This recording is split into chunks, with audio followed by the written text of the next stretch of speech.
Hey guys, welcome to another video. Thanks for joining me. In this video, we'll try to answer the question if it is beneficial to have a high limit credit card. Also, I'll share with you how you can apply for one, and most importantly, how to make sure it doesn't get to hurt you when you have one. If you're new here, welcome. And if you're a returning subscriber, thanks for joining me again. If you subscribe to this channel for aviation videos, then I have another channel that actually focuses on that and is linked below. So to start with, let's answer the question, what is considered a high limit credit card? General consensus on this is that a high limit credit card would range with a limit of about $5,000 to about $10,000 on it, which means that is the amount that you are allowed to spend on that credit card.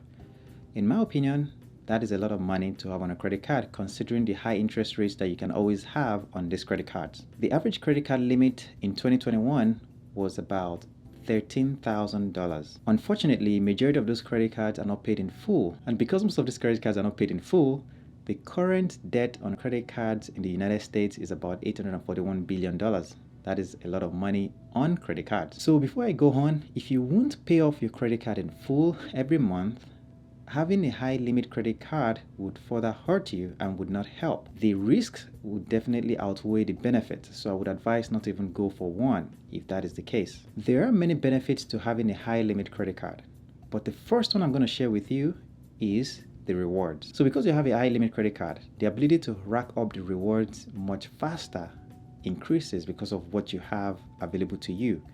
And this can be beneficial if you're using your credit card for like travel points, rewards, shopping, dining, things of that nature.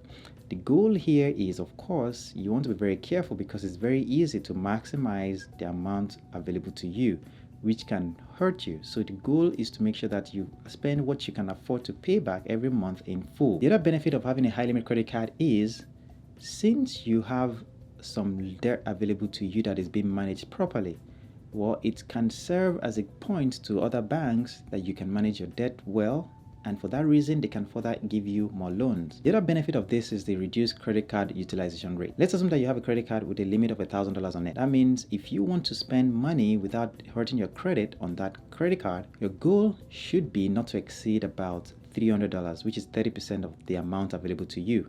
On the other hand, if you have a $10,000 credit card available to you, then the amount of money that you shouldn't go over will be around $3,000, and you can see how that is beneficial because you can spend more without hurting your credit score in any way. So before you start shopping for a high limit credit card, make sure that you have a good to excellent credit score, and most importantly, review your credit report to make sure there are no derogatory comments or remarks on it. The next thing you want to do is to reduce your debt if you can. Try to reduce your debt before you start applying for a high limit credit card. Of course, it just makes sense because if you can reduce your outstanding debt, it shows that you're managing your debt properly, which means your chances of getting approved for a high limit credit card increases. The other point here is try to increase your income, because the more income you have, the better it looks on your report and also on your file, because with more income coming in, you can justify getting a high limit credit card. Otherwise, if you have a low income, increasing your debt will not be a good thing. So the banks will generally not approve something like that. If you currently have a credit card,